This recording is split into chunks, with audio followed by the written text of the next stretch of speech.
à la livraison, comment configurer l'expédition dans Lightspeed e-commerce. Dans le menu principal, nous allons cliquer sur les paramètres. Dans le menu des paramètres, dans la deuxième colonne, on a les méthodes d'expédition. Nous allons commencer avec le ramassage en magasin. Ceci est une méthode d'expédition qui est prête à utiliser. Si c'est un service que vous voulez offrir, vous pouvez tout simplement le laisser là, il va faire sa job. Si ce n'est pas quelque chose que vous offrez, vous pouvez cliquer et supprimer cette méthode d'expédition. Mais si c'est quelque chose que vous considérez peut-être offrir dans le futur, vous pouvez tout simplement le masquer dans les paramètres de cette méthode d'expédition. On va voir ce bouton dans quelques moments. Nous allons commencer aujourd'hui avec une méthode d'expédition à l'interne. On va ajouter une nouvelle méthode en haut à droite et nous allons le donner un nom. Aujourd'hui, nous allons appeler ça livraison QC. Livraison par défaut et on sauvegarde. En ce moment, tout ce que j'ai fait, c'est créer un nom. Il faut qu'on dise à cette méthode d'expédition quoi faire. Alors, QC livraison, on peut mettre une petite description ici que le client va voir. En bas ici à droite, on a la livraison gratuite au-delà d'un certain montant. Si on veut rentrer 200 $, c'est aussi simple que ça. Quand que le panier du client va toucher le montant indiqué ici, ça va enlever les charges qu'on voit en bas, qu'on peut configurer en bas. Calcul automatique des taxes. Partout dans notre plateforme où vous voyez ce bouton, on va le laisser allumer. Ça va automatiquement faire sa job pour les taxes dans la plateforme.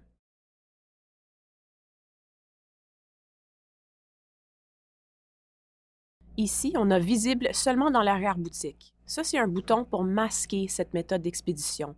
Alors, si jamais vous faites des promotions ou bien vous voulez masquer le ramassage en magasin, vous pouvez activer ce bouton comme ci, sauvegarder, et la méthode ne va plus être visible pour vos clients, seulement à vous dans l'arrière-boutique.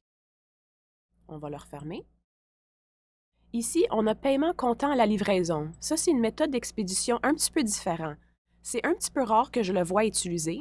Ça, c'est des frais de livraison qui sont payés à la porte quand on ferait une livraison à la domicile. Alors ça, c'est de l'argent que le livreur prend à la porte. En bas ici, nous avons les frais de livraison et les pays. C'est en bas ici qu'on peut vraiment faire en sorte que la plateforme fait ce que l'on veut pour nous. On a nommé cette méthode d'expédition livraison QC. Nous allons cliquer sur le Canada et vous pouvez voir ici qu'on peut indiquer n'importe quelle province qu'on veut. On pourrait faire une méthode d'expédition pour le Canada au complet, mais aujourd'hui, on va seulement cocher le Québec et on va enregistrer. Ça, c'est la première affaire qui se fait regarder quand un client est en train de passer avec le panier dans votre magasin en ligne. Ils sont où? En ce moment, on peut voir que c'est juste le Québec qui peut utiliser cette méthode d'expédition. Ça, c'est la première affaire qui va arriver. La deuxième affaire qui va arriver dans la plateforme quand que le client est en train de regarder les étapes pour compléter leur commande, c'est les frais de livraison, c'est le poids du panier. Alors, si quelqu'un me dit « je ne vais jamais pouvoir mettre des poids pour aucun de mes produits », il va falloir que je vous dise que vous n'avez pas le choix de faire un frais plat. Le système prend tous les produits qui ont été rajoutés dans un panier et ils vont regarder le poids total de tous les produits dans le panier. Ensuite, ils vont regarder où est le client. OK, ils sont au Québec. Deuxième, quel est le poids total du panier? Alors, si vous n'avez aucun poids sur aucun produit, ça veut dire que n'importe combien de produits que je mets dans mon panier, le poids de mon panier au complet va toujours être 0. Alors, pour faire un frais plat, c'est très facile. On met de 0 à 9,9999 grammes. Ça va toujours coûter 15 $. Alors, comme ça, j'ai fait un frais plat qui est seulement pour le Québec, 15 $, et je pourrais aussi faire gratuit au-delà d'un certain montant dépensé juste ici. Alors maintenant, nous allons regarder comment charger des différents niveaux de prix pour la livraison. On va redescendre. Dans notre système, le système regarde seulement les poids. On ne regarde aucune dimension. Alors, si on veut charger des différents niveaux de prix pour la livraison, il va falloir ajouter au moins des poids dans nos produits pour pouvoir dire au système « ce montant de poids, je veux charger ce montant d'argent ». Alors, si on regarde le système comme ça, je veux que vous fassiez à semblant avec moi aujourd'hui que tous les produits que je vends sur mon site Internet, le poids égale le prix. Alors, toute cette configuration est avant taxe. Si je vends un produit pour 19,99 $, le poids de mon produit va être 19,9 $. En utilisant cette méthode, on peut charger des montants d'argent basés sur combien que le client a dépensé dans ma boutique pour charger des poids. Cette explication n'est pas nécessairement quelque chose que je veux que vous fassiez. C'est pour que vous compreniez bien comment que le système fonctionne. Alors, gardez en tête que tous mes produits que je vends en ligne, le poids égale le prix. Alors, ça, c'est tout avant taxe.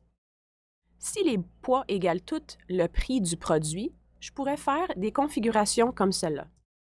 De 0 à 100 grammes, techniquement 100 $ avant taxe, je vais vous charger 15 $ pour la livraison. Et encore, juste pour le Québec. Pour charger un prochain niveau de prix, il faut rajouter un autre niveau de poids. Alors maintenant, si vous dépensez entre 100 $ et 200 $, je vais vous charger un petit peu moins parce que vous dépensez un petit peu plus et j'aime bien ça. Voilà ma deuxième gamme. Et maintenant, on va faire une dernière étage pour les prix. Et à cause que je peux rentrer n'importe quelle information que je veux, je vais faire au-delà de 200 $ dépensés, je vais vous charger rien pour la livraison. Notre système vous permet de faire presque n'importe quelle configuration que vous voulez basée sur les provinces. On ne peut pas aller plus petit que ça. On ne peut pas dire seulement Montréal, seulement la Cité de Québec, seulement Trois-Rivières. On ne peut pas être aussi spécifique parce que, comme vous voyez, on a juste les provinces. Cette explication aujourd'hui était juste pour pouvoir vous faire comprendre exactement comment que le système fonctionne. Le client va rajouter des produits dans leur panier. La première affaire qui va arriver, c'est que le système va regarder où est mon client, quel est le montant total du poids de leur panier pour regarder combien qu'on va leur charger. Ensuite, le client va sélectionner la méthode qu'il préfère et ils vont compléter leur commande. Les méthodes d'expédition à l'interne de Lightspeed sont vraiment juste à l'interne. Ils ne vont pas communiquer à l'externe. Alors ça, c'est un système que vous pouvez mettre en forme pour charger le montant d'argent que vous voulez charger à vos clients et après, on s'occupe de nos expéditions par nous-mêmes. Maintenant que nous avons regardé toutes les méthodes d'expédition à l'interne et les possibilités, il y en a vraiment beaucoup. On va maintenant discuter les méthodes qui sont intégrées. Alors, on a ShipStation et EasyPost. Donc, la première affaire que je voudrais expliquer aujourd'hui, c'est la différence entre EasyPost et ShipStation, mais une affaire qui est très importante à comprendre à propos des deux, c'est que si on veut utiliser une intégration, il faut mettre les poids et les dimensions de chaque produit que l'on vend en ligne. C'est aussi très important de ne pas oublier de rajouter les poids et les dimensions pour tous les nouveaux produits que vous allez vendre en ligne. C'est quelque chose qui peut se faire oublier. Alors, la différence entre EasyPost et ShipStation, c'est que premièrement, EasyPost est complètement gratuit. Vous ne payez rien. Mais ShipStation n'est pas gratuit. Il faut payer un minimum d'au moins 10 $ américains par mois parce que ça, c'est leur plus petit forfait. Alors ça, c'est quelque chose que vous pouvez explorer sur shipstation.com si vous voulez voir les différents forfaits qui sont offerts. EasyPost, oui, peut s'intégrer à d'autres plateformes, mais pas d'autres plateformes qui sont des points de vente ou bien des e-commerce. ShipStation vous permet de gérer des livraisons avec plusieurs plateformes, pas juste Lightspeed. Alors, avec ShipStation et EasyPost, pourquoi que ShipStation n'est pas gratuit et EasyPost l'est? ShipStation a deux bonus. Alors, je voudrais les expliquer avant de vous montrer comment connecter un EasyPost ou un ShipStation à Lightspeed. Alors, on va rentrer dans les paramètres de ShipStation. Le premier bonus, c'est rajouter des frais. Alors, si jamais vous voulez charger un 5 % ou un 2 $ de plus sur chaque livraison, c'est possible. Et le deuxième bonus avec ShipStation, c'est un emballage par défaut. Alors, si jamais il y a des produits qui n'ont pas été spécifiés, leur poids et les dimensions, ça va retomber sur les dimensions que vous avez mises, c'est les emballages par défaut. L'emballage par défaut vous aide à vous protéger si jamais vous avez oublié de mettre des dimensions et des poids dans vos produits. Mais gardez en tête aussi que si on n'a pas les bons poids et les bonnes dimensions, ça veut dire que le système ne va pas bien calculer combien que ça coûte pour livrer ces poids et ces dimensions de A à B. Alors ça, c'est très important. On va retourner. Ça, c'est les deux bonus qui viennent avec ShipStation. Les deux bonus que je viens d'expliquer à propos de ShipStation ne sont pas disponibles dans EasyPost. À cause que EasyPost est gratuit, aujourd'hui, je vais utiliser EasyPost comme exemple pour vous montrer comment configurer soit ShipStation ou EasyPost. c'est sûr et certain qu'il faut aller sur ShipStation ou EasyPost.com et se créer leur compte. Alors moi, j'ai déjà fait cette étape et je suis déjà connectée à mon compte de EasyPost, juste ici. Alors juste ici, vous voyez que c'est embrouillé, c'est normal, mais ça ici, c'est votre adresse courriel quand vous avez créé votre compte. Et quand on clique, vous pouvez voir ici quelques autres options. EasyPost est complètement en anglais. Alors gardez ça en tête aussi. Si vous avez besoin d'un petit peu d'assistance, on peut certainement vous aider. On va cliquer sur API Keys. Et c'est ici qu'on va copier-coller les clés API. C'est grâce à ces deux clés qu'on peut connecter Lightspeed avec votre EasyPost. Alors, je vais copier la vraie clé. Alors, ce n'est pas un test. On va retourner à Lightspeed et je vais ouvrir EasyPost.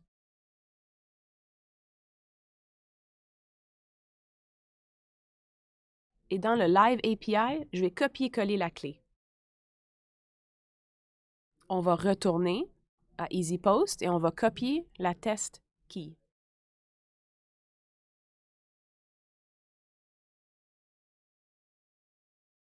Et on va coller. Voilà. Alors, il faut être sûr de ne pas rajouter des caractères d'extra par accident comme un espace parce que ça va briser la relation entre Lightspeed et EasyPost.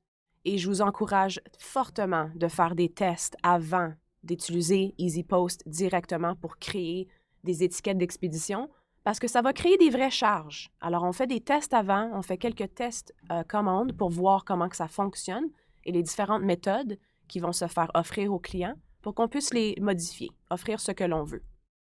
Dès que vous avez rentré ces informations, vous avez mis le mode à test, vous pouvez activer cette intégration, mais c'est important de aussi descendre et remplir les autres champs. Alors, configuration, téléphone, on va allumer les taxes, on va rentrer notre numéro de téléphone, on va descendre et il faut absolument rentrer l'adresse initiale. Ça, c'est pour savoir de où la livraison va partir, de A à B. Dès que ça a été rajouté, vous pouvez sauvegarder. Et ça, c'est la moitié de la connexion. Après que vous avez branché EasyPost ou ShipStation à Lightspeed en copiant les clés, vous revenez dans votre compte de EasyPost et vous allez vous connecter avec votre expédieur. Je vais recliquer sur le courriel associé avec mon compte et je peux aller dans Carrier Accounts. Et c'est ici maintenant que je peux venir chercher pour la compagnie avec qui je voudrais faire affaire. Alors, pour moi, aujourd'hui, ça serait Canada Post. Je vais cliquer. Quand que vous cliquez sur la compagnie avec qui vous voulez faire association, vous devez avoir un compte. Alors, dès que vous avez autorisé que EasyPost communique avec Canada Post ou n'importe quelle autre compagnie que vous utilisez, le cercle de communication a été établi. Alors maintenant, le client va rajouter des produits dans le panier. Ça va leur montrer les méthodes d'expédition disponibles avec Canada Post ou n'importe qui que vous utilisez. Le client sélectionne leur méthode et ils vont payer pour leur commande. Vous allez collecter cet argent et vous payez votre facture une fois par mois. Je veux juste retourner à Lightspeed pour 2 petites secondes comme ça et on va retourner à nos méthodes d'expédition juste pour vous remontrer les noms comme ça. Quand on utilise une méthode qui est intégrée, comme ShipStation ou EasyPost, on peut imprimer des étiquettes d'expédition et ils vont avoir des barcodes dessus qui peuvent être scannés par la compagnie avec qui vous faites affaire. Ça, c'était une petite introduction à comment utiliser les méthodes d'expédition intégrées et non intégrées dans Lightspeed. Merci.